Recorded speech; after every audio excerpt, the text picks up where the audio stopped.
Good morning. Good morning. Miss Kim here, joining you from a cloudy city, Gaborone. That's right in Botswana. And what a beautiful thing to look at these little children. These are some of the children we work with within our STEAM education projects. And this was, let's say, in primary school, a government school within the city. We had so much fun with these babies.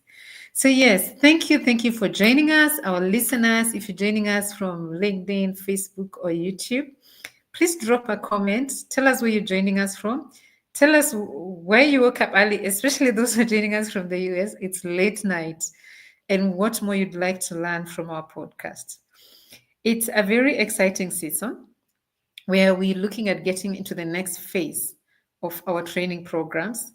We focus so much on STEAM education, and it's where we're looking at the level of unemployment is super high. It doesn't matter which part of the world you are in.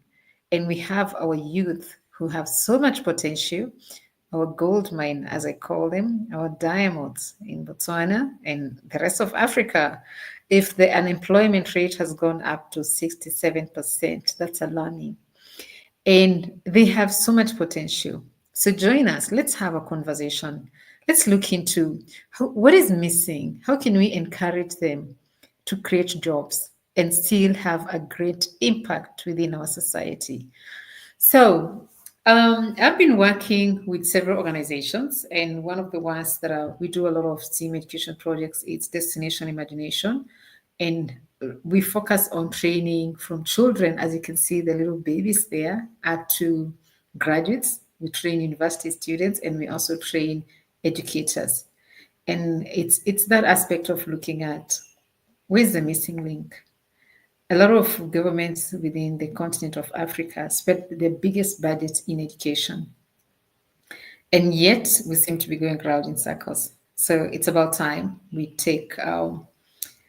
look at it in a different way. Could it be how we're training? Is it what we train? Is there something different that exciting the learners? I think you've all heard it by now that a lot of kids are in class with us teaching them for skills that may not exist in the next 3 to 5 years. And that is quite alarming. So this is where, as we package how we train within STEAM education, which for listeners who don't understand what STEAM is, that is science, technology, engineering, arts, and maths. We're looking at within training of those skills, how can we be very well positioned within 21st century skills and much more. Soft skills. It's one thing to be very good at coding, robotics, artificial intelligence, 3D printing, to get into drones technology, name it. But then, do you have emotional intelligence? Do you understand adaptability, creativity, communication, curiosity, and collaboration? That is so critical. Problem solving. We're looking at, think when you look at this level of a lot of you that are unemployed, if we can train them to package themselves nicely and create jobs, we could create a better world. So within this podcast, we're diving deep into encouraging them. In your neighborhood, there are children there that could make use of your skills. We all have something to give. You don't necessarily need to be a techie person. You don't need to have been trained as a teacher. You just need to have a passion for community. That is critical. And of course, a love for children. So we're working on how can we ignite the future and have more STEAM innovators. It takes a bold vision. We transform education through hands-on innovation and future-ready skills. So we use the STEAM education philosophy or methodology of it has to be very practical, experiential learning, which kids adapt to and love.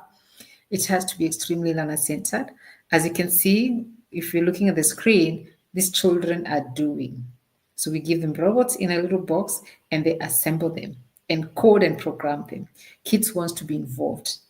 And then, of course, you bring in the aspect of collaboration when you get it to be project-based learning. So they work in groups of 5, sometimes 7. As you know, it within the continent, we have big numbers.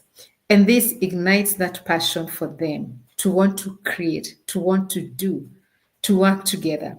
So, in this aspect, they obviously make friends, they obviously have disputes, but in the end, they collaborate, they create together. So, the high engagement, we design it makes them get very involved, which this has inspired not just children, but parents and educators across the globe. Then we're looking at the global movement that you can create within that. So you'll be able to join a community of forward thinkers, educators shaping tomorrow's world. We belong to a global community, and this is one of the things you look at. You can't do it alone. You need the community. You need to learn from others, which we're big on that. We collaborate. We get partners. We learn from others. Each person in STEAM education, I mean, each organization is doing something different. But when you partner, you learn from each other and you leverage on that relationship. So think about it. What if our children could build a better future? So we're looking at what if they can learn to be more innovative, actively creating and building rather than passively learning. Children are bored. They don't want to be on chalk and board. They want to be involved. They want to do. How about if we could be able to build future ready skills where we're preparing learners today for tomorrow's challenges with practical experiences? And of course, that's where they'll be able to fit in within the global community. Now, let's do a reality check. Today's education, it's standardized. Students taking standardized tests focused on memorization. That is not working at all. We've seen that. And then the teaching methods are designed for yesterday. It's not practical, it's what we did. Within the continent, especially, we have a lot of still the colonial curriculum. So imagine you have a curriculum that was designed 50, 60 years ago. So much has changed. It's not making sense. It's not helping our children. So we are within the process. We have a lot of shifts that are going on where people are transitioning to something more modern, something more palatable for the current child. Then we are looking at tomorrow's need. AI is replacing jobs. Automation is accelerating. So creativity, coding, and critical thinking are now very essential. So if we could ensure that the future kids get the right skills they want, then we won't worry about what about the skills or the jobs for the future. Allow me to say a hello, a big shout out. Thank you, Kumar, Shabham, Karasha. Come and participate in International Space Science Olympiad. I'd love to come. Cody Mats is hosting Maiden International Space Olympiad. And where is that? Please tell us where that is. Anybody else joining us, listening, please put on the comment section if you have an upcoming event, if you're looking for a job, if you're looking for free resources. We offer a lot of free resources. Just put on the comment section and I will post there the free resources we have. If as well you'd like to be trained on STEAM education, you'd love to start a STEAM education club, please put on this comment section. I will share with you the details, the information on how you can start. We have a blueprint which is packaged. It's a plug and play. How do you start a STEAM education club? This is something that can give you an income. And the most important thing is education space is very, very fulfilling. You feel and see the impact firsthand. You watch yourself changing kids' lives, and it's so rewarding. It is so fulfilling. So please just put on the comment section and join us on that. So the 2030 wake-up call, we're looking at this artificial intelligence powering the future economy, which already you felt the wave. Engineering and robotics, where we're building tomorrow's solutions. The systems thinking, understanding complex relationships. There's entrepreneurial creativity, innovating for real world impact. Now, by 2030, over 85% of jobs will require skills rooted in STEAM education. So it's no longer a nice to have skill. And you've seen so many educators advocating for we can't survive with one skill. We can't. We need more than one skill. So it's important, yes, I agree, for each one of us to ensure we're very well positioned and placed to get the skills of the future, the skills that we need, and also to look into how am I solving the future problems, the current problems, and the future. The need is there, the gap is wide, and it widens every day. But then again, there's always the question of resources. I'd want to do this and that, but I have access to those resources. And this is where we come in. We've been privileged to work with marginalized communities and the affluent communities. And one of the things we've learned to do is adapt. And that's where we always emphasize STEAM education is not about having a shiny iPad, the most sophisticated gadgets. No, we learn to recycle, reuse, and that is what we emphasize on our educators to do. Once you get the curriculum, we get the program, look at what you have within your community. The most important thing is starting. So let's look at what we have within the STEAM Innovators Academy. You build your own STEAM club. Start with proven framework and resources. So the program we've built together is what we've been doing for quite some years. We've been in education for 2 decades, and we've been very strong within STEAM education for the past 9 years. So we have a lot of tried concepts. Some didn't work, some worked, and we are happy to share with you. We create a lot of hackathons, we create a lot of boot camps, we design and customize our program as per the children and their needs. We look at the demographics. The project I would go do in Tanzania would be very different from a project I would go do in Nigeria. We first assess the needs of that community, and we also, in a very humble way, allow the educators within that environment to lead us. So this is collaboration. Not saying that we have solutions to everything. No. You have, especially when you're working with educators, they know best. They know the learners they're dealing with. They know the critical issues they're facing. And that is where we start with the baseline testing. We always do a survey to find out, where am I meeting this learner? Is this a learner or a student with some basics in coding, robotics, or do I start with basics in computing? So we equip students with innovation-ready skills, practical learning that prepares for real-world challenges, where we train you on the basics that you need, the fundamental skills that you need for you to be successful in the STEAM space. Then you join a whole wide world of educator community. We connect, share, and grow with like-minded teachers. We're in so many communities, we collaborate with them, and we introduce you to those communities. You have to monetize your journey. You need to turn your passion into opportunity by setting up a STEAM club as a leader.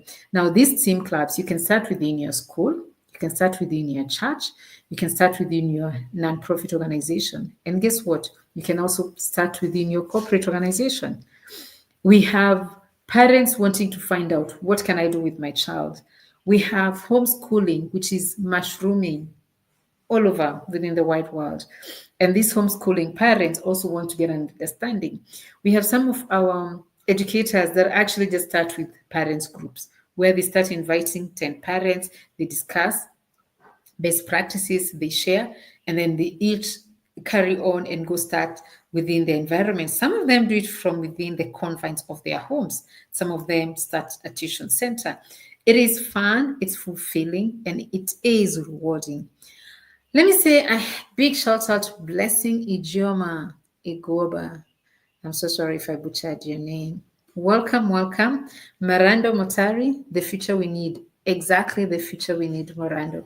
We want to make sure that education and getting quality education, you're not defined by where you come from. This is where equity comes in. It doesn't matter from marginalized communities to kids from affluent families. We all need this. We need accessibility to quality education. And guess what? You don't need to be a techie. You don't. There's always that thing of, this is for software engineers, this is for tech savvy people. No, we can all do this. We can learn, we can adapt. So we have challenge kits, what we package as some of the resources.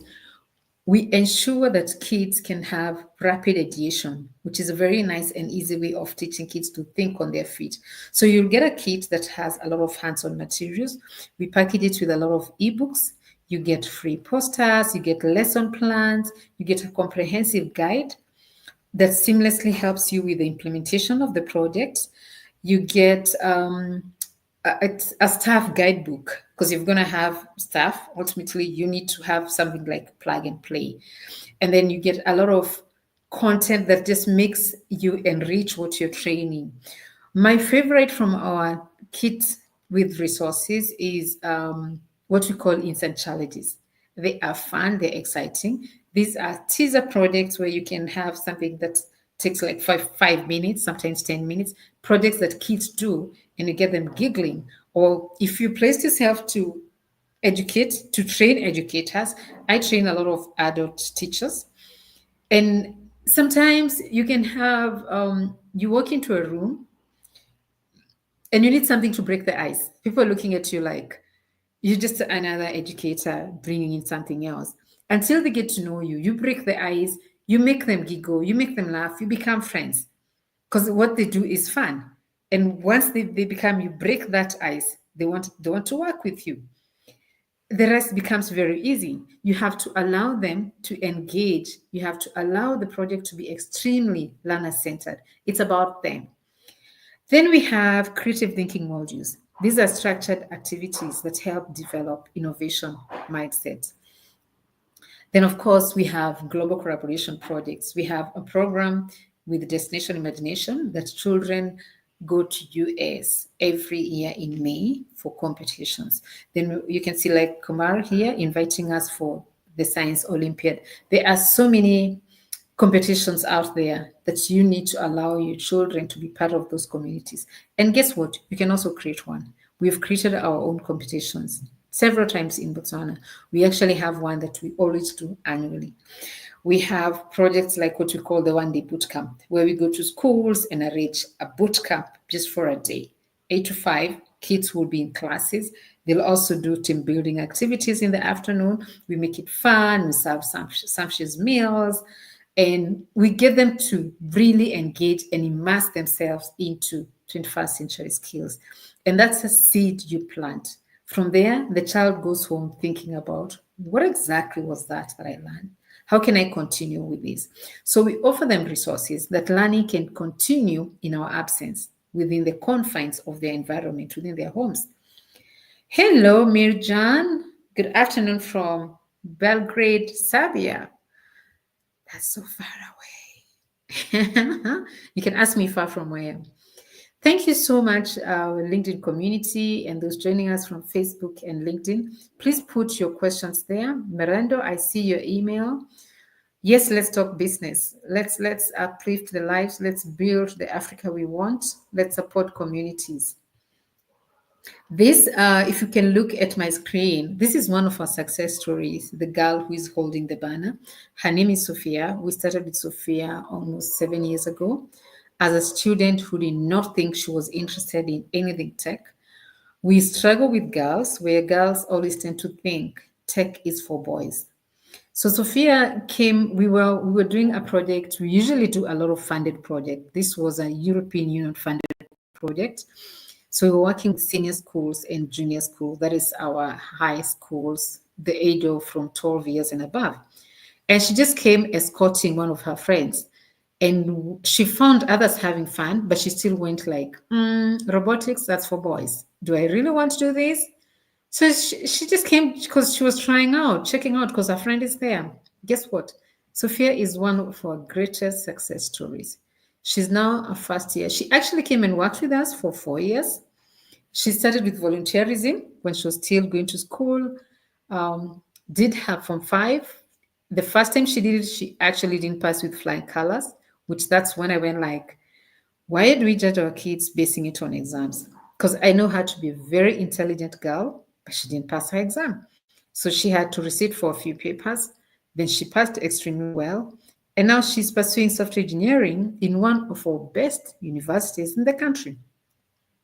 And on top of that, she has been our best trainer. She trains the after school program for us. And we also invite her when we're doing workshops with adults.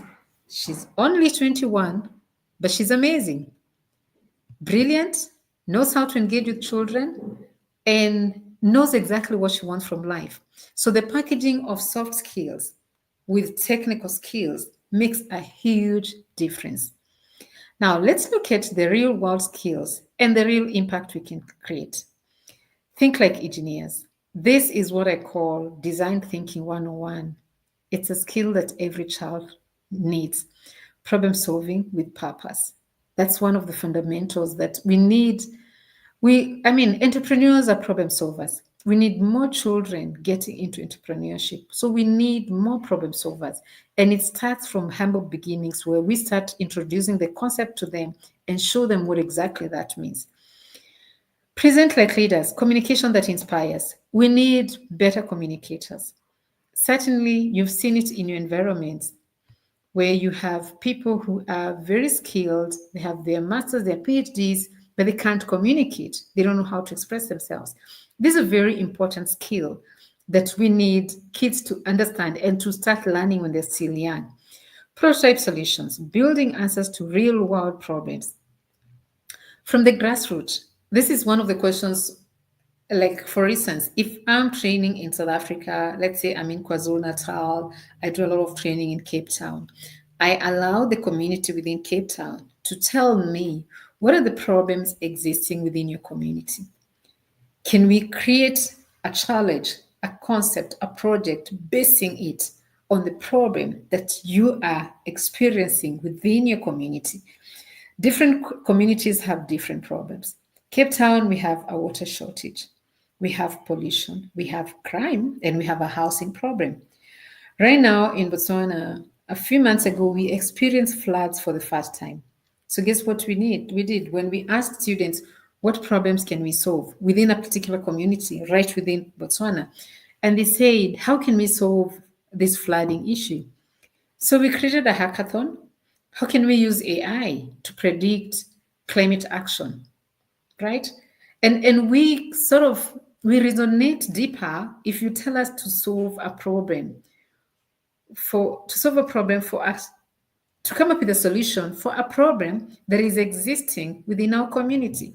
This is what is giving us sleepless nights. So let's not look at what is happening in New York and try to copy paste that to a different environment where that is not the need. That's not the problem.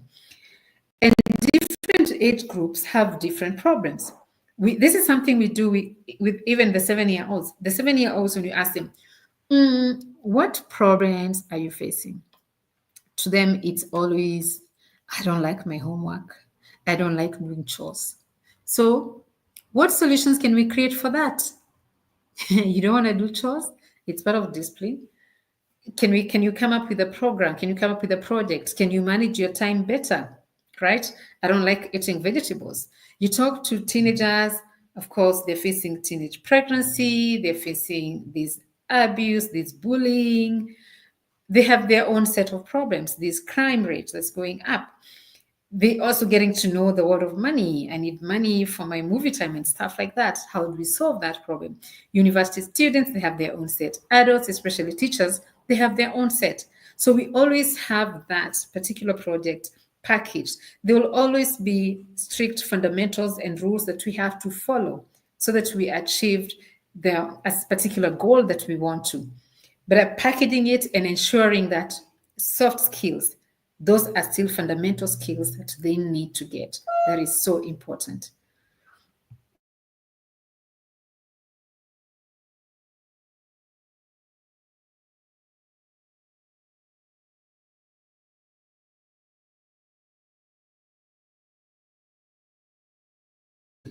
This is what happens when we run a podcast in our homes on a Sunday. Somebody is at the gate, another person is talking. My apologies. And that gives me a minute to say hello. Mathematician, woman, and IT expert with 20 plus years of experience. Tech is not just for boys. Thank you, Mirijan. Tell them, shout it from the mountaintop. It is not just for boys. I'm a woman in tech. Millicent Budia. Hey, Millicent, so good to see you. Looking forward to supporting my community with this. I love the fact that it embraces equality and inclusivity. Millicent is actually part of our first cohort. She has paid for the program and she's starting to train. Thank you, Millicent, and we are so much looking forward. Especially, Millicent is working in a community that I actually did my form for there. Millicent, I was at Sengera High School. So this is very close home, and you're going to get a lot of people supporting you. And my dogs are saying hello at the same time.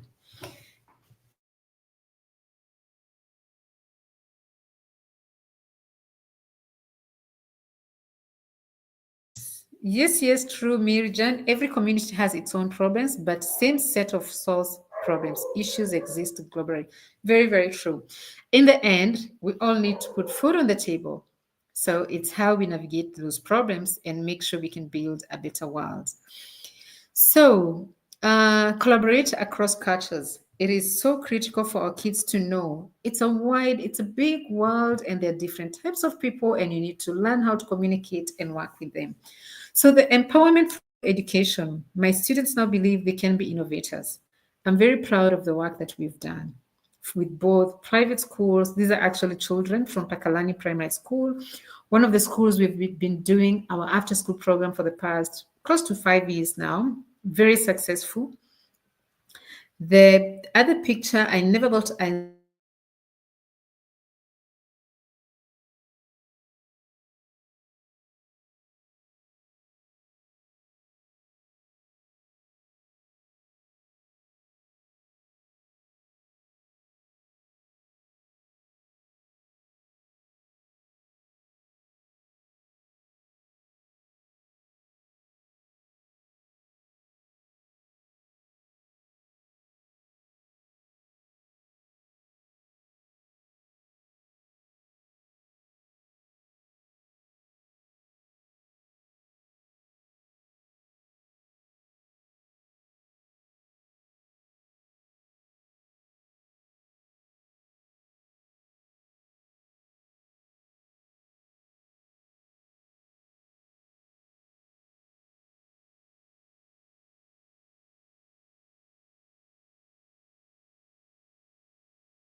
Thank you, our listeners, and welcome to Africa, where we have serious internet issues. I just came back to say thank you so much. Thank you for joining us.